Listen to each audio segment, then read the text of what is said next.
Hey guys, it's Joe and Ribs here.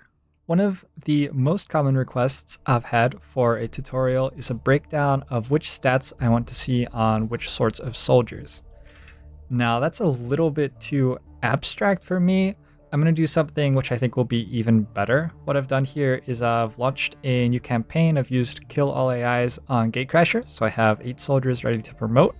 I've got a barracks full of other rookies, and I'm going to look at each soldier in this barracks and talk about what their role in the campaign is going to be before they promote. And then after they promote, I'm going to talk about what I'm going to do with them now that I see which class they actually have.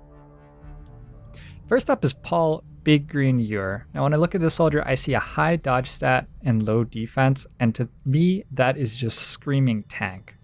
It's very, very important that we have aliens trying to shoot at this soldier, because especially once he gets some armor on him and they're grazing all the time, they're just not going to deal any damage to him. And he's got a low defense, which is going to convince them to target him over my other soldiers. So there are lots of ways that I can build a tank out of this soldier. Many of the classes are going to work. Sharpshooter would be pretty bad to roll, but just about everybody else is some reasonable tanky build. Let's see what we actually get. Alright, so we managed to roll Gunner with him, which is, I would say, average for a soldier of this stat line. He has very, very poor aim, so this is not going to be a gunner we're going to rely on to use an ability like Chain Shot. Unfortunately, Chain Shot happens to be on the same row as Formidable, which is an ability which gives +1 armor. So the fact that he's going to be getting shot a lot allows us to modify the build of this gunner a little bit. We're still going to go for a little bit of damage with Center Mass to start, but then we're looking at perks like Demolition, Hail of Bullets, things which guarantee damage or cover destruction even regardless of our aim. Perks like Formidable, which help us absorb incoming fire.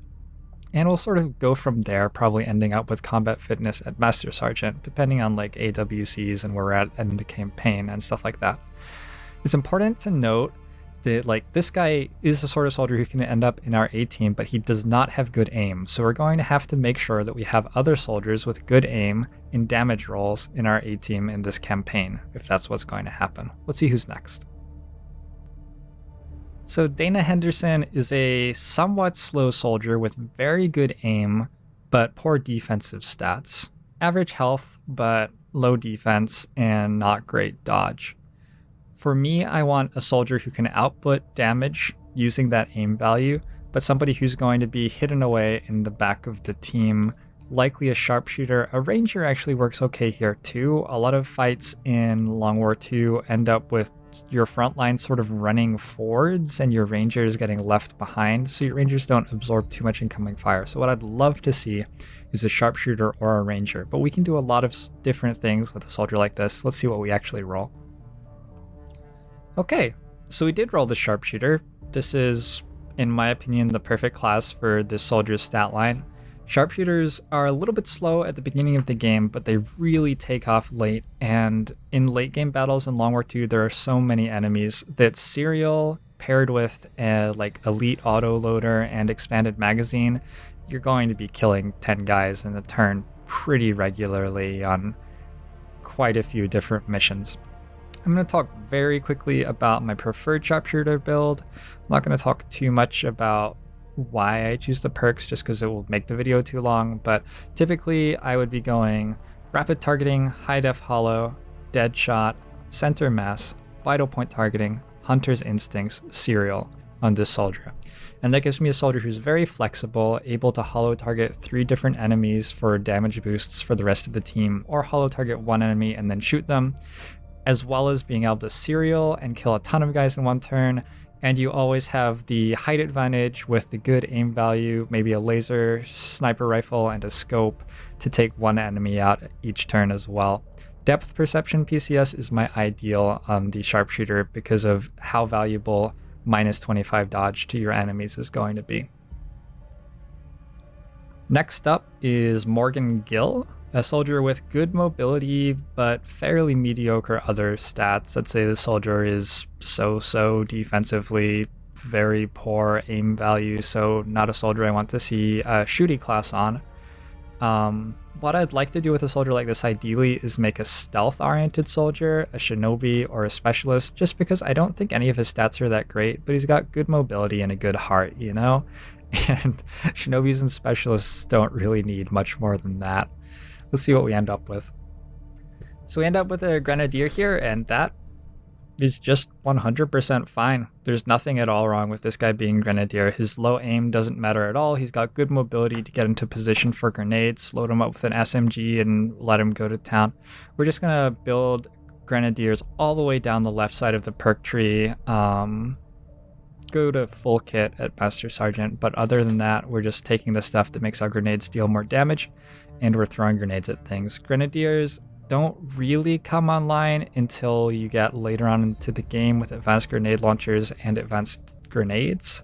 But once you do, they are, I think, the highest output class in the game. And so they're very good up until then as well, and it's very worth building them toward that goal.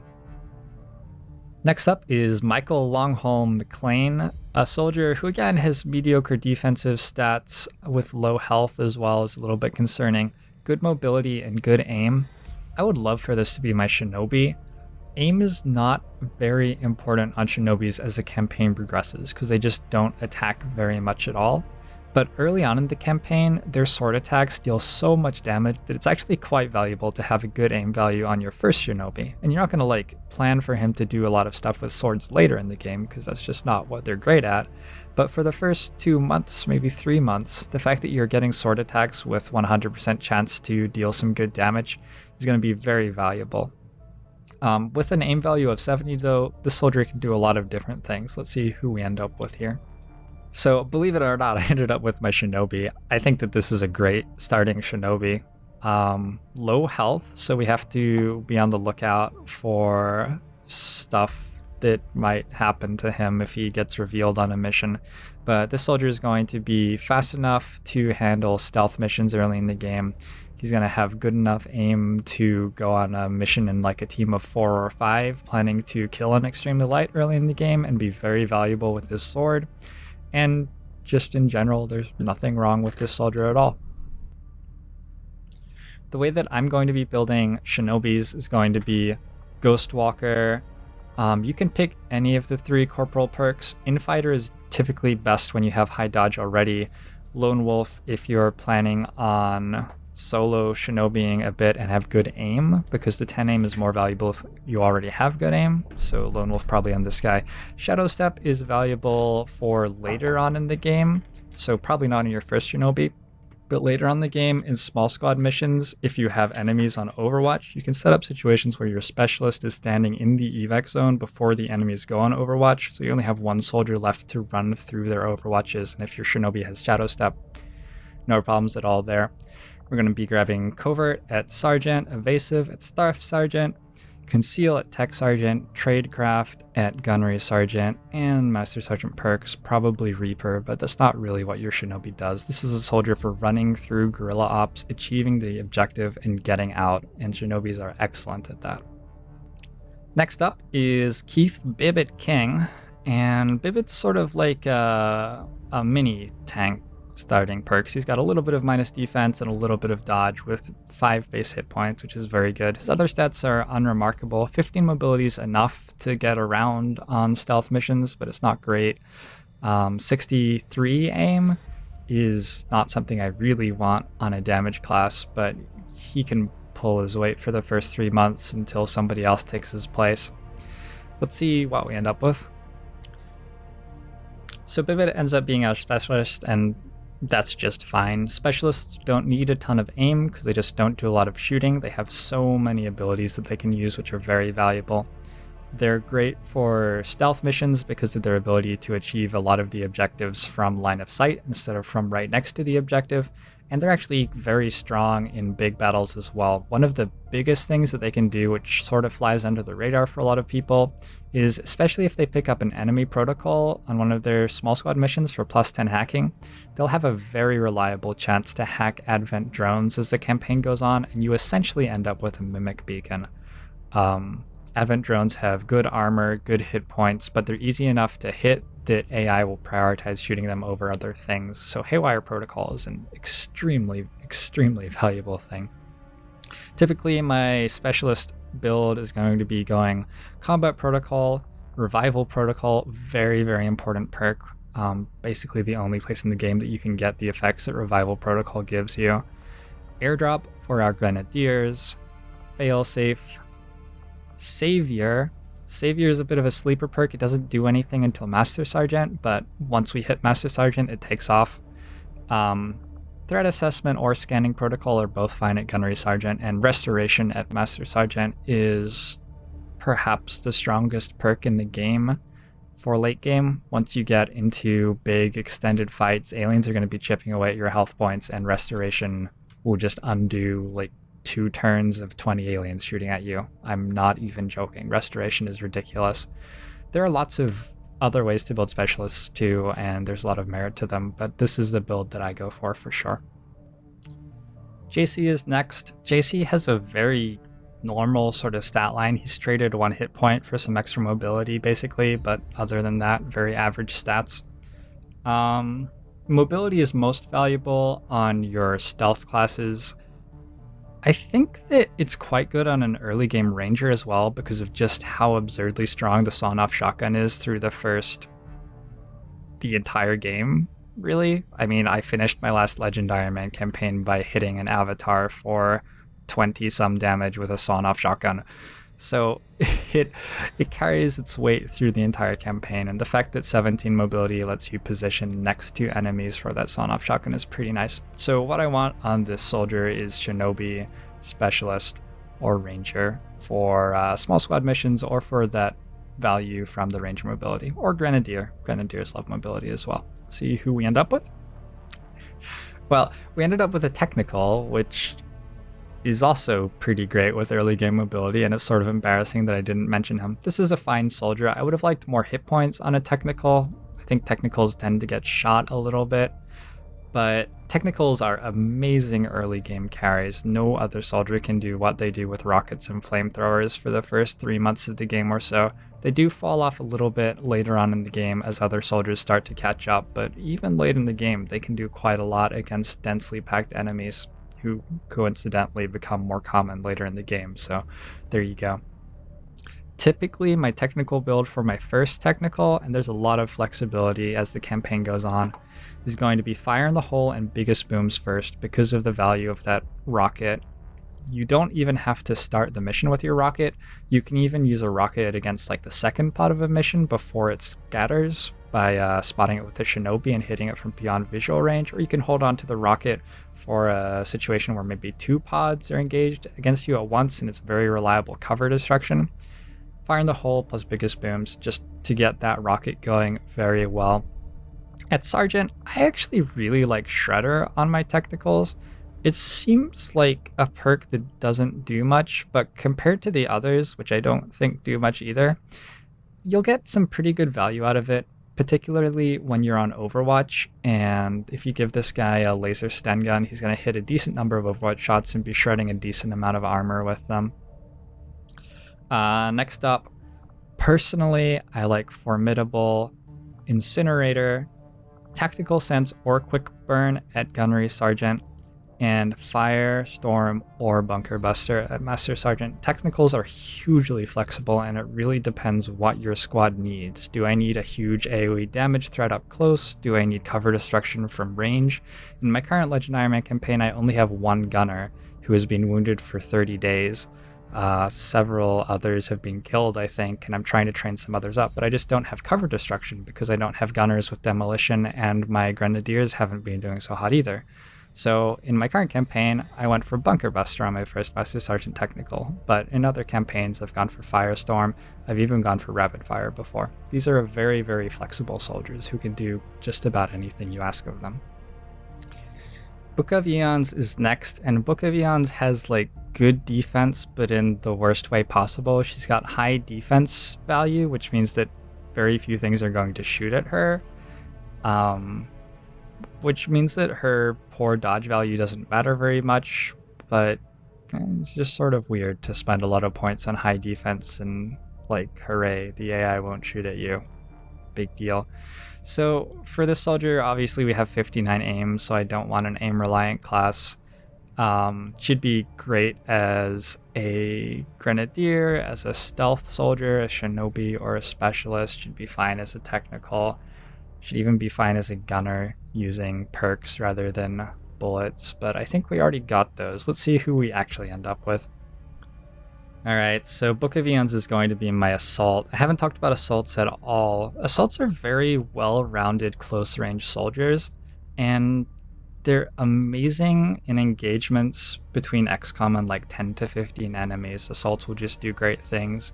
They're also pretty solid throughout the game in larger engagements where XCOM comes up against things like drones or berserkers who run into XCOM's ranks so that your close combat shotgun perks can proc without you having to risk pulling Fog of War and activating more pods.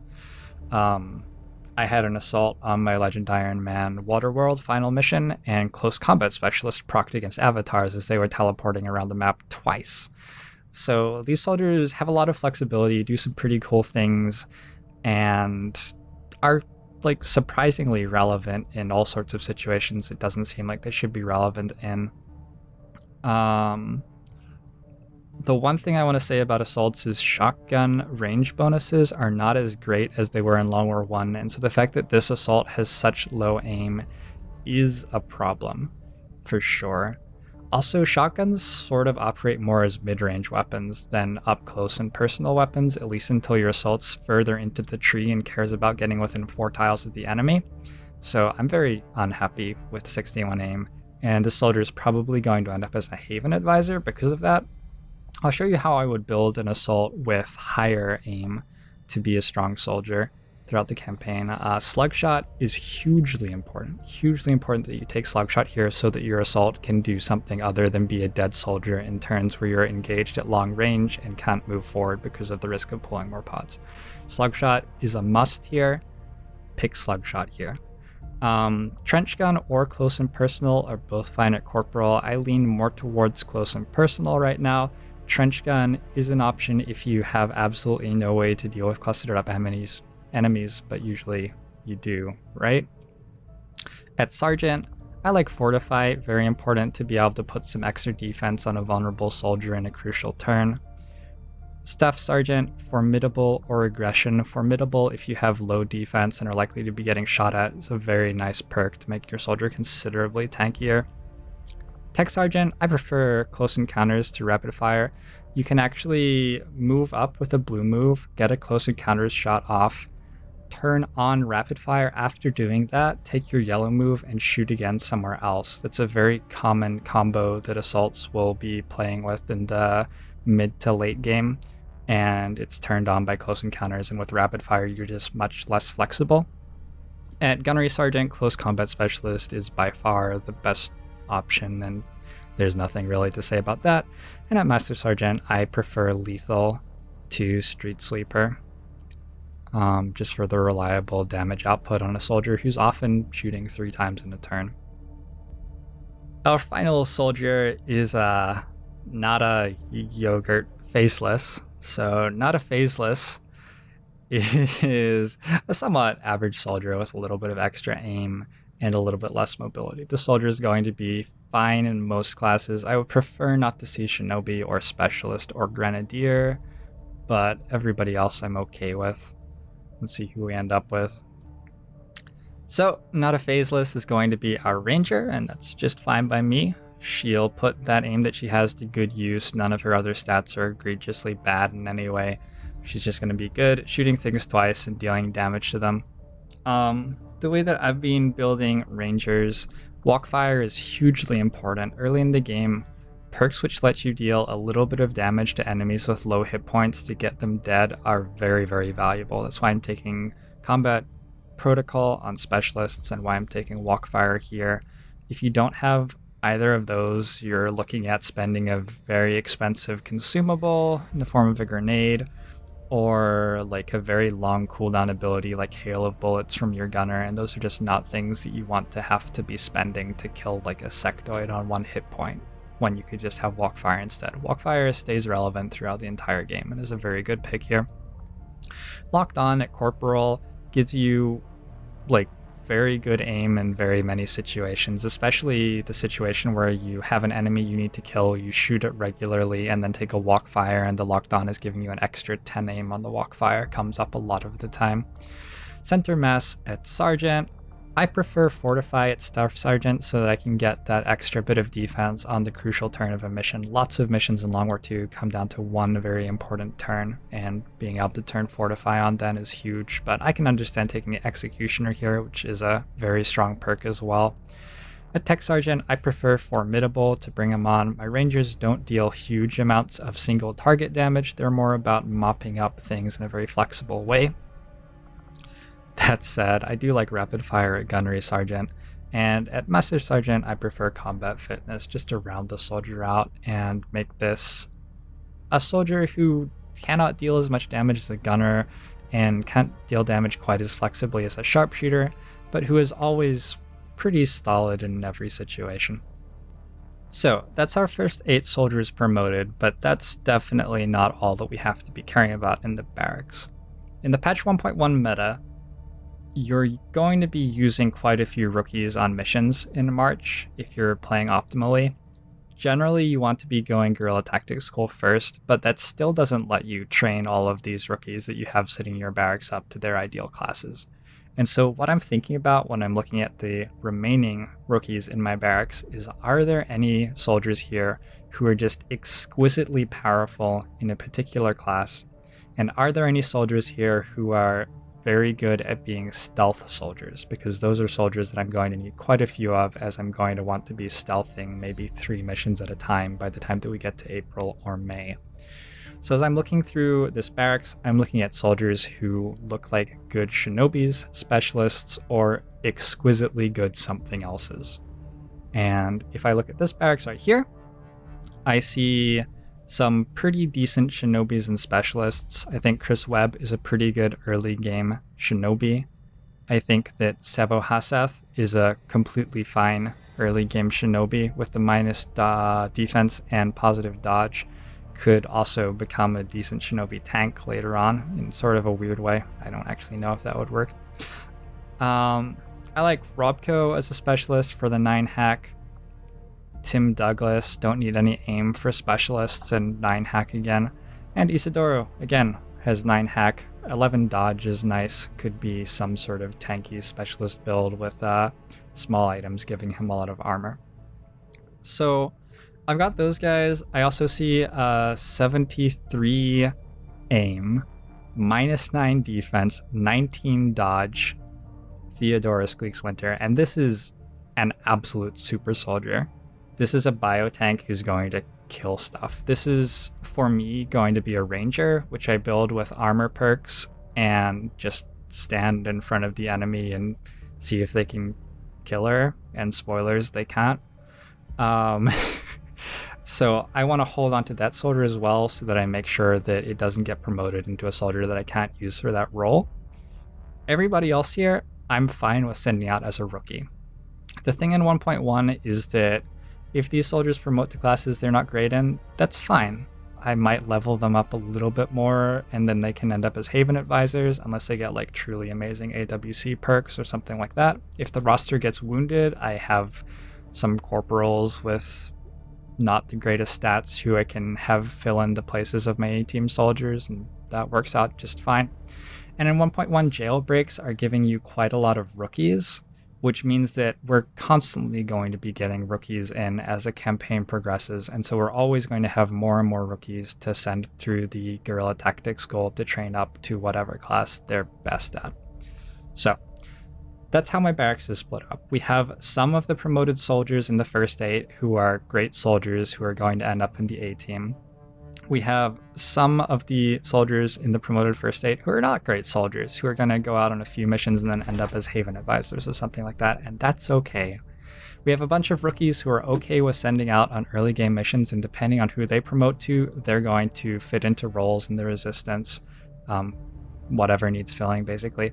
And then we have a few soldiers who we're holding back until the Guerrilla Tactics School is done so that we can promote them into classes that we need early in the game, or classes that they will be amazing in our A-team moving forward in the campaign. And That's what I have to say about barracks management. So what I haven't done is said, like, for this soldier class, you need these particular stats.